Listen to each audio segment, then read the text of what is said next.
HCM 310 Portfolio Project, Shane VanDruff, Colorado State University Global Campus, Dr. Jennifer Davis, completed on 5/11/2019. Modern Psychology. In order to completely understand the current issues and the current standing of this industry, the individual needs to seek further information in the history of this industry. Modern psychology started in the early 19th century as a way for people in business to manage and understand the stresses of the work that they were going through. This was commonly termed as industrial or business psychology. This eventually turned into what is now known as clinical psychology, which encapsulates what business psychology used to be.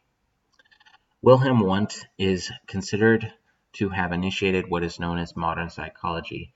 He is the individual that took business psychology and applied it to every other individual who wasn't in business. This was called clinical. This was a breakthrough in the field because at this time, the only people receiving treatment were the people who were instituted and the people who were in business. So there was very little science going on as to actually diagnosing the common populace of the world, you might say.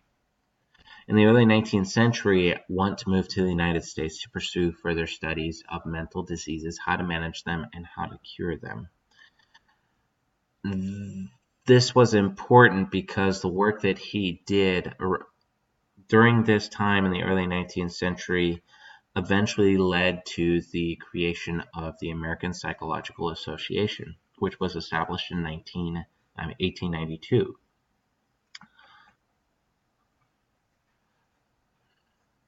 In the early 20th century, during the World War II and World War I, he continued his research along with his partnered students, and developed schooling techniques, developed new protocols for psychology, and started to actually treat patients. After World War II, after the American economy had recovered from the Great Depression and the war era, living was good. During the 1940s, there was a time at which a new breakthrough in psychology was created. This was the job performance rating that is now used today during normal performance reviews at major corporations. And this really just wants to, what this does is really analyzes the incumbent's mental state and how driven they are to complete their job and how well they have been completing their jobs. After the 50s, the world started its long, slow slide into the progression of the Cold War. Psychology at this point became a powerful tool and weapon for politicians, governments, and businesses. An individual by the name of Kurt Llewellyn in 1944 first developed the first teaching college for psychology. It was called the Research Center for Group Dynamics at MIT. Massachusetts Institute of Tech. After having gone through the history and the development of psychology in the American healthcare system, now you can look at the current standing in the American healthcare system. Currently, psychology in the American healthcare system is in a decline. That means that there are too many there are too many people to be treated and too few professionals. Costs are going up, and insurance companies don't want to pay for the costs. Now, the costs aren't just limited to the psychology field, although the psychology field is most affected by this. Decisions are now being moved further from doctors and psychology to the health insurance companies. This means that the patient no longer has control over their treatment. This means that the patient basically fending for themselves in regard to the patient is literally at the mercies of the insurance companies, and therefore not necessarily receiving the treatment that they require. The political influence. Every field in the medical industry and our healthcare system in America is affected by our socio-political environment. This means that politicians and our social norms and cultural subnorms are all affecting how we go about healthcare in the US. Psychology treatment very rarely relies upon the individual anymore. This means the individual cannot take their healthcare into their hands. They can't ask the doctor, hey, can you treat this? And the doctor's just going to treat them for a fee. Because the costs have gone so high, individuals rely heavily on insurance companies and co-payment systems to pay for their treatments. Therefore, the people who are paying decide who gets treatment and who doesn't. Politics within the last 50 years have caused the exponential raise in the cost of healthcare. Despite the Affordable Care Act, Obamacare, and a few of the other legislations that have passed in the recent years, in the last 4 to 8 years, we're still seeing a steady incline, a steady ascent of prices regarding the healthcare field. And insurance companies are slowly, actually quickly becoming more and more incapable of paying these costs and bills. Care is slowly being deferred to the government, and this is what is referred to as social medicine. When the government pays and subsidizes for the health care of individuals who can't afford it, this is good and a bad thing a good thing and a bad thing at the same time. When the government subsidizes health care for individuals, yes, everyone gets health care, but it is a lower quality of treatment. It is not immediate. It is not what is needed per se at the most in most times.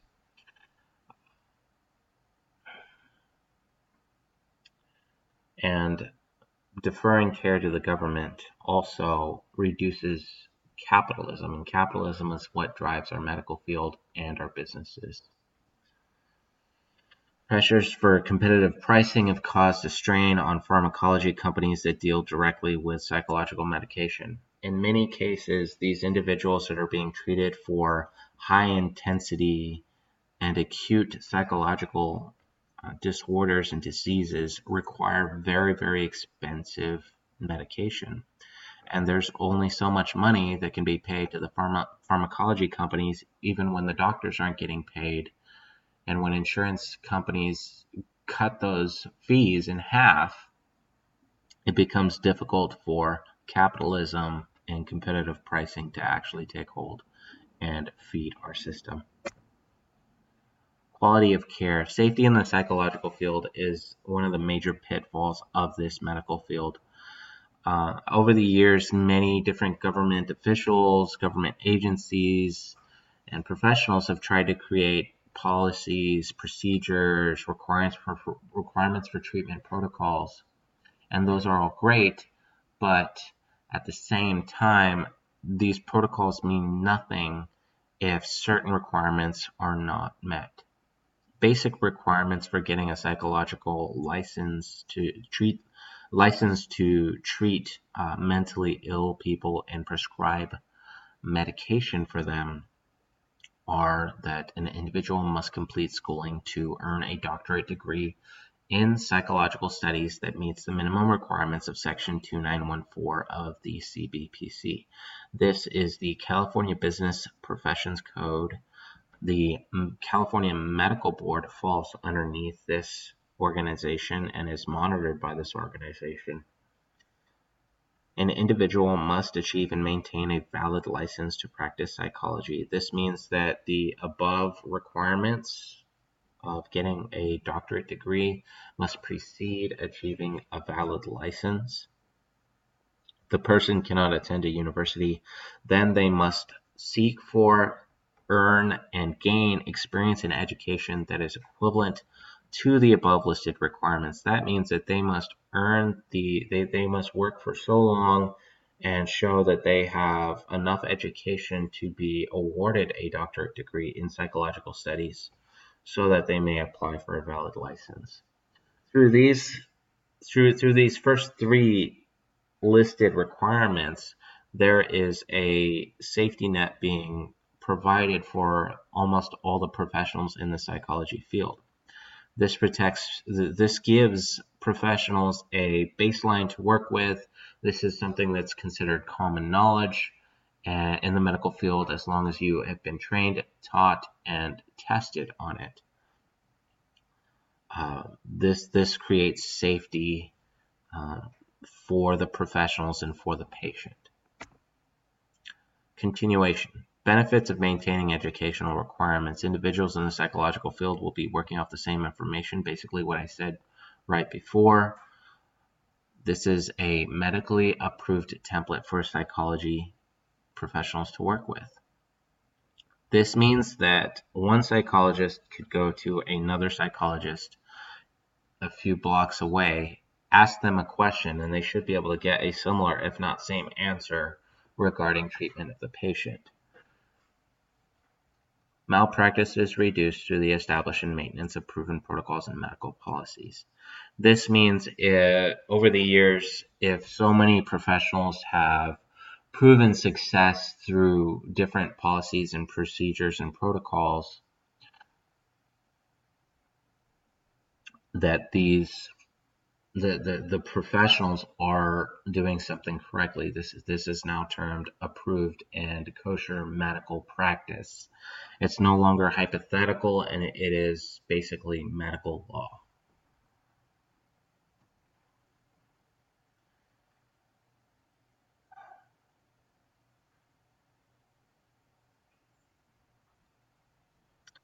Throughout their education, professionals have become prepared to handle the medical issues brought forth by patients. This means that if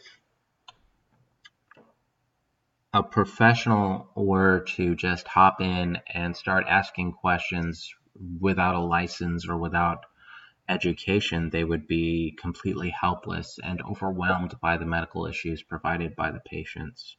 This is why through education we provide safety for the patient as well as the doctor. Without educated professionals, this field would still be in the dark ages, which relied heavily upon superstition and guesswork that wasn't based in science or theory. Again, psychology is still considered mostly a theoretical practice as opposed to an applied practice. There are a lot of unknowns when it comes to treating individuals with mental illnesses, and they're still in a somewhat hypothetical state in treating many diseases, and not to disregard the many advances that have been made with a lot of the psychological diseases that do affect individuals. There are just some unknowns that will require continual research, treatment, exploration, hypotheses testing, and eventually concrete results.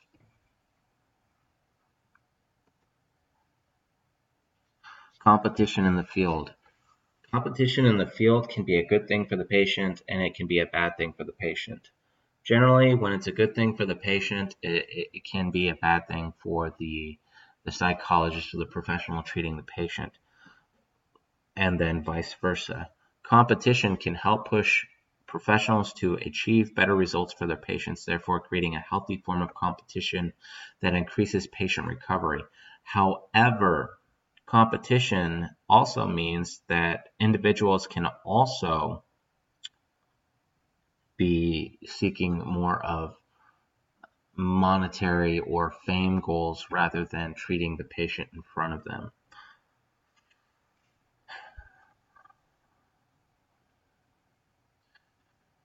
Pitfalls of competition. An increased desire for money/greed can and will cause a decline in patient recovery. This takes the focus of the psychologist or the professional in the field from the patient, treating the patient, to charging the patient more money and eventually gaining more money, hopefully, quote unquote, from the patient or its insurance company.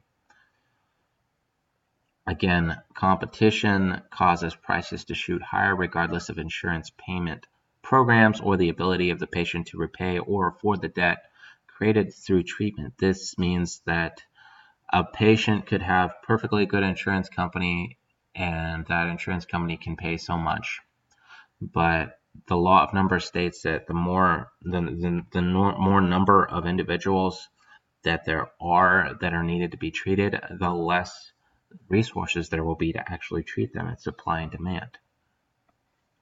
Despite having moved closer to insurance copay systems, prices remain high for treatment, therefore reducing patient impact. Many patients don't even their insurance companies won't cover psychology. They won't cover mental illness because it is such an expensive process to treat. Therefore, many patients don't even approach a psychologist for treatment and decide to suffer. Challenges: patient privacy and treatment are highest value, but the greatest challenge isn't privacy, it's efficacy and resource management. The greatest challenge to psychology is that there are so many individuals that need treatment that are not getting treatment, and there are so few professionals that can actually treat these individuals that require treatment. Increased involvement in the community will help the workforce and management in the psychology field. This means that doctors, government agencies, incentive programs can reach out to kids in college and high school, plant the seeds, and say, hey, we're going to give you an incentive for going to school. We're going to pay for your schooling. We want you to become a psychologist. We want you to be able to treat these individuals. There again, my point of supply and demand. Too many patients, not enough resources to handle the patients. So we can equalize this very easily by encouraging members of the younger generation to, one, make a better life for themselves, pursue a higher goal, make more money in the process, and help people while doing so. I believe those three things are like really, really valuable points. Extra training can and should be provided to the workforce so they can effectively assist in patient care and health management.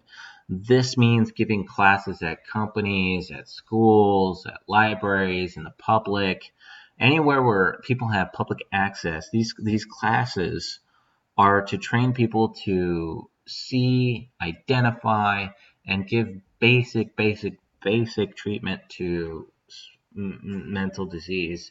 This means that you can help an individual find treatment for what they are going through. Again, Laura's Law, which stemmed out of a 2001 shooting of a volunteer in high school by a mentally ill patient. Laura's Law stemmed out of that. This law states that an individual who has been incarcerated or is a detriment to themselves or a threat to society or cannot take care of themselves must and can be afforded treatment. They will be given treatment. They're required to be given treatment. But if we can identify the individuals who need treatment through the community and we can help them reach the right resources, we can also balance out the resource management issue. Conclusion: despite the challenge of resource management of said resources, the psychology field has grown and developed into a science that can actually treat and cure individuals who struggle with some very serious issues. After the passage of the Affordable Care Act, the healthcare industry opened its doors to many homeless and mentally unstable people that needed treatment desperately. This in turn has reduced crime and homeless rates throughout the United States.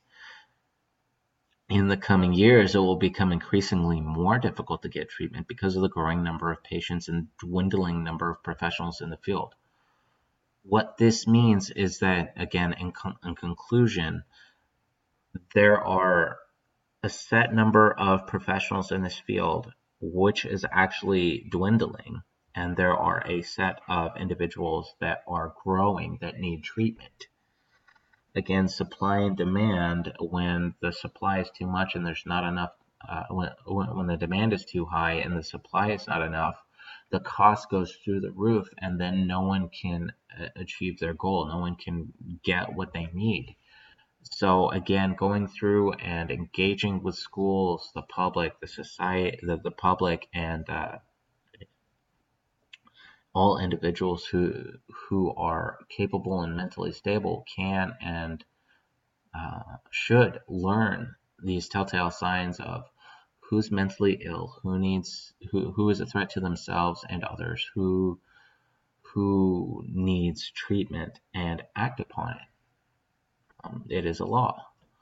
And then the schools and the governments should continue their partnerships with their community and make sure that children, youth, adults are being explained that these different they're being explained that there is an intense need in the medical field, the psychological field, because there are so few numbers of psychologists that can actually treat the gigantic number of patients that require treating.